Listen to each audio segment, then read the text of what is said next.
Germany's Foreign Minister Annalena Baerbock has arrived in Kyiv for an unannounced visit. It's her 7th trip since the start of the full-scale Russian invasion in 2022, and she's used it to call for more international support to help protect against Russian airstrikes. The visit is a display of solidarity and comes at a difficult moment for Ukraine, with Russian forces advancing on the eastern front line. They have taken control of parts of the Luhansk region, and Ukraine's army is battling to defend the northeastern city of Kharkiv. Well, for more on this, I'm joined now by DW correspondent Max Tanda in Kharkiv and DW's Matthew Moore here in Berlin. Good to see you both. Max, starting with you, tell us what Ukraine expects from the German foreign minister's visit. Right. So first and foremost, in general, what Ukraine is asking the West, and including Germany, is more weapons, different kind of weapon systems, including medium and long-range weapons that can be used to strike within occupied territory and also disrupt Russian supply lines in situations such as what we're seeing in the north of the Kharkiv region right now, with a new Russian offensive opened. In addition to that, while speaking to soldiers here on the ground in the Kharkiv regions, what they've been telling us, they want to be able to use these Western weapons to their full capacity, meaning being able to strike within Russian territory. Russia at the moment is able to pull together troops on the other side of the border, and all Ukraine can do is attack with Soviet-made weapons or weapons of their own production. And in addition to this situation, what Ukraine direly needs at the moment is air defense systems. Ukrainian president said recently that Ukraine at the moment only has a quarter of what is needed to cover their airspace, and this is something that German Foreign Minister Baerbock, when she arrived in Kyiv, also renewed her promises to a joint mechanism to bring more air defense systems to Ukraine. Matthew, here in Berlin, why is German Foreign Minister Annalena Baerbock visiting Ukraine now? Well, there are really two aspects to this visit, Terry. First is a show of solidarity with Ukrainian allies, as they say, while the situation there really is worsening. And another aspect of this is, as Max mentioned there, is to really drum up support for a German initiative to help Ukraine bolster its air defences. Now, this is a mechanism basically is to try to raise money or raise inventory of air defence systems. Last month, Germany pledged to send a third Patriot system worth around €1 billion. And so far, this initiative that Germany is leading has raised around €1 billion. So it shows you that the job that needs to be done and the work that they've got to do. And as she arrived this morning, Annalena Baerbock really tried to make clear what's on the line here for Europe. She said that one day Putin could be on our borders, and she said, quote, "Our fate as Europeans has never been so closely linked to that of Ukraine." So that's her message there today, is to really try to drum up support from international allies to help Ukraine in its moment of need. Now, Matthew, as you know, Germany's already doing a lot to help Ukraine in this war, but it's not supplying everything that Ukraine is asking for. How far is Germany willing to go to support Ukraine? That's right. Up until now, German Chancellor Olaf Scholz has really made clear that Germany is at Ukraine's side, but he will not provide something that Ukrainians have long been asking for, and that is long-range cruise missiles like the Taurus system that Germany has. Max mentioned it, that soldiers there want systems that allow them to hit deep inside Russian territory or in Russian-controlled territory, because they say that these weapons can help them target depot or supply lines. And so the German Chancellor has been under pressure to provide these weapons, but he says he's unwilling to take the risk that these weapons could be used to hit Russian civilians. So that's where the line is as far as Germany is concerned. Max, in Kharkiv, you're reporting from that city not far from the front line in the northeast. Tell us a bit more about what it's like for the people there trying to cope with this situation.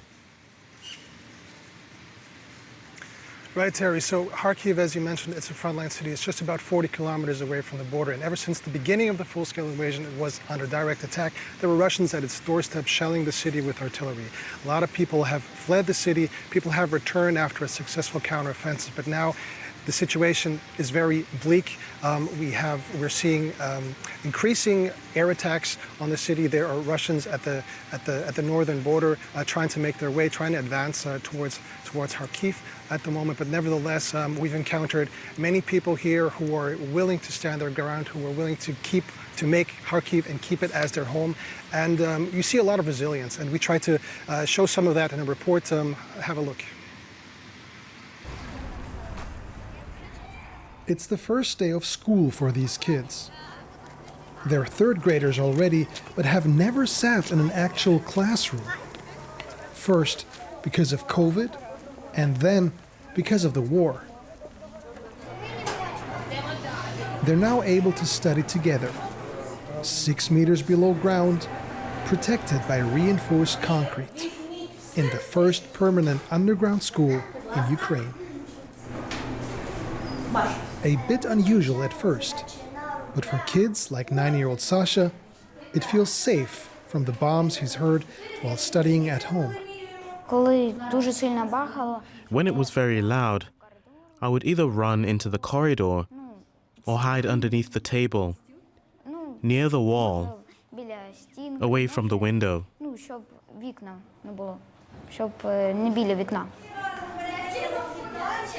In general, public schools in Kharkiv do not operate in person. Even today, there are students who are participating online. Parents like Sasha's father worry about what this does to their children.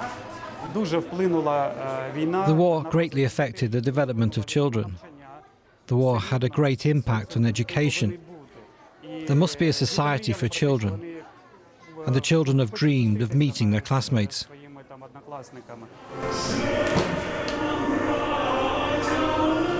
Down here, the war remains on everyone's mind.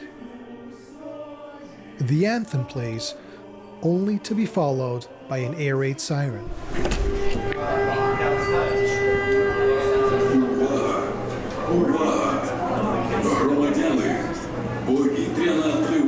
The anxiety is constant, it's always there. And as you see, constant air sirens. We're under stress, but we try to hold on. Of course, this is our choice. We're staying in Kharkiv. We have not gone abroad. This is our native home, our native school. This underground facility is shared by multiple schools of the district. Classes have to take turns. The city of Kharkiv is planning to build more such schools. For now, the kids can attend only once a week. Time together they embrace with delight. Above ground, there is a semblance of normality today in Kharkiv. But many who lived here before the war have fled. Those who remain are trying to live their lives.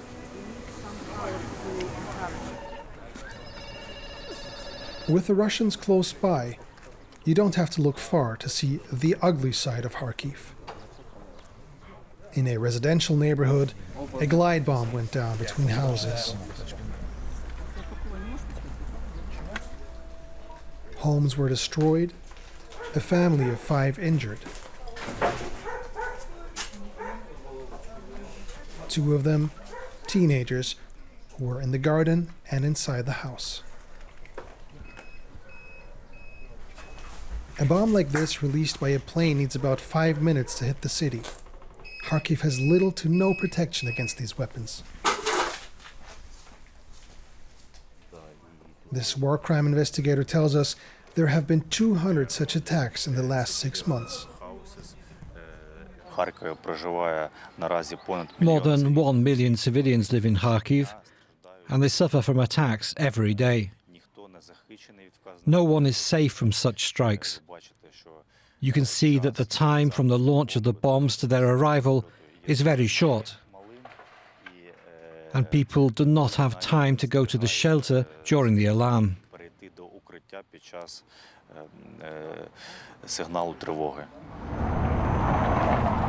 Kharkiv matters to Ukraine. Its history, culture, universities and industry. But most importantly, it's home to those who live here. willing themselves to find ways to deal with the daily Russian terror. And Max, who filed that report, joins us now again from Kharkiv. Max, Russian forces have been advancing in the Kharkiv region. How long can that city, how long can the people there hold out under these conditions?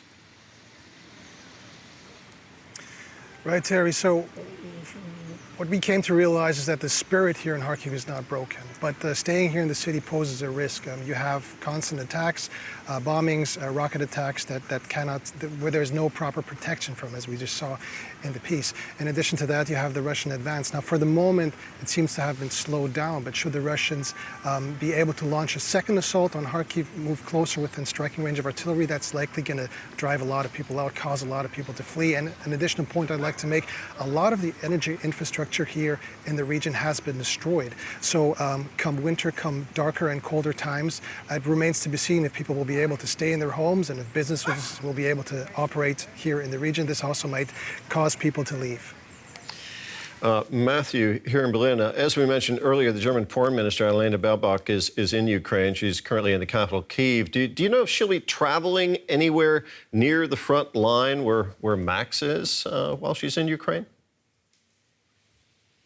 Well, Terry, we understand that Annalena Baerbock had wanted to travel to Kharkiv, had plans to travel to Kharkiv, but that those plans had to be cut short at last minute because of Russian attacks in the area. And if anything, it just goes to show the inherent dangers that come with a trip like this and the risks that people face every day in that region there. So at the moment, her plan will be to stay in Kyiv. She's going to visit an energy plant and meet with the Foreign Minister Dmytro Kuleba later today. Matthew Moore in Berlin and Max Chanda in Kharkiv in Ukraine. Thank you both very much.